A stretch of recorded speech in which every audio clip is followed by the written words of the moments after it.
বলিউডে নির্মিত অন্যতম জনপ্রিয় biopic Dhoni the untold story. ভারতীয় ক্রিকেট দলের সাবেক অধিনায়ক মহেন্দ্র সিং ধোনির জীবনের বড় একটি অংশকে তুলে ধরা হয়েছে এই ছবির মাধ্যমে। এই সিনেমায় ধোনির চরিত্রে অভিনয় করে অমর হয়ে আছেন সুশান্ত সিং রাজপুত। মূলত সুশান্তের নিখুঁত অভিনয়ের কারণেই ধোনির বায়োপিকটি জনপ্রিয় হয়েছিল বলেই দাবি করেন সিনেমা বিশ্লেষকরা। অনেকেই ভাবতে পারেন এতদিন পর ধোনির বায়োপিক নিয়ে কেন কথা বলছি, কারণ ভারতের আরেক সাবেক অধিনায়ক সৌরভ গাঙ্গুলির বায়োপিক আসতে চলেছে। গত কিছুদিন ধরেই সবচেয়ে বেশি আলোচনা ছিল কে হতে পারেন পর্দার সৌরভ গাঙ্গুলি। এর মধ্যে দর্শকদের অনেকের চাওয়া ছিল কলকাতার যিশু সেনগুপ্ত করুক গাঙ্গুলির বায়োপিক। কদিন আগেই বেশ জোরে সোরেই শোনা যাচ্ছিল আয়ুষ্মান খুরানার নামও। তবে এক্ষেত্রে সবচেয়ে আলোচিত নাম ছিল সম্ভবত রণবীর কাপুর, কিন্তু জানা গেছে চেষ্টা করেও রণবীরের ডেট পাওয়া যায়নি।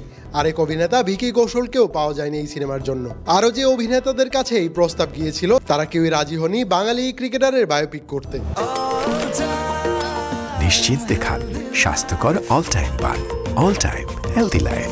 তবে এবার জানা গেছে রাজকুমার রাও থাকবেন ভারতের অন্যতম সফল এই অধিনায়কের বায়োপিকের মুখ্য ভূমিকায়। বড় কোনো পরিবর্তন না হলে রাজকুমারই শেষ পর্যন্ত বড় পর্দার সৌরভ হয়ে ধরা দেবেন বলেই জানানো হয়েছে আনন্দবাজারের একটি রিপোর্টে। রাজকুমার কিন্তু এর আগেও ক্রিকেটারের ভূমিকায় অভিনয় করেছেন। কিছুদিন আগেই তিনি বলিউডের সিনেমা মিস্টার এন্ড মিসেস মাহিতে ক্রিকেটার এবং স্ত্রী ক্রিকেটারের কোচের ভূমিকায় ধরা দিয়েছিলেন। এবার তাকে দাদা খেত সৌরভ গাঙ্গুলির ভূমিকায় দেখতে হয়তো অপেক্ষায় থাকবেন ক্রিকেট ও সিনেমার ভক্তরা। সম্প্রতি ইডেনে ভারত এবং ইংল্যান্ডের মধ্যকার ম্যাচ দেখতে এসেছিলেন লাভ ফিল্মস প্রযোজনা সংস্থার কর্ণধাররা।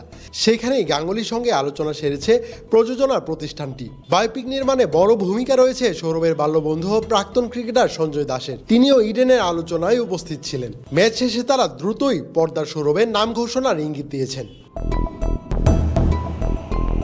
ধোনি দ্য আনটোল্ড স্টোরির শুটিংয়ের আগে লম্বা সময় নেটে সময় কাটাতে দেখা গিয়েছিল সুশান্ত সিং রাজপুতকে। নিয়মিত তাকে অনুশীলন করতে দেখা যেত ওয়াংখেড়েতে। ক্রিকেটের প্রতি তার এতই নিবেদন ছিল যে স্বয়ং সচিন টেন্ডুলকার তাকে প্রফেশনাল ক্রিকেটার ভেবে ভুল করেছিলেন। বলেছিলেন এই ছেলে তো হুবহু ধোনির কপি, ওর নেক্সট সিজনে আইপিএলে নিশ্চিত দল পাবে। সচিনের এক সতীর্থ সেই সময় বলেছিলেন উনি অভিনেতা সুশান্ত সিং রাজপুত। পর্দার সৌরভকে ফুটিয়ে তুলতে হয়তো রাজকুমারকেও এমন পারফেকশনিস্ট হতে হবে যাতে করে পর্দার দাদা হয়ে ওঠেন আরও জীবন্ত। তবে এখনো জানা যায়নি গাঙ্গুলির বায়োপিকের আসল নাম কি হবে।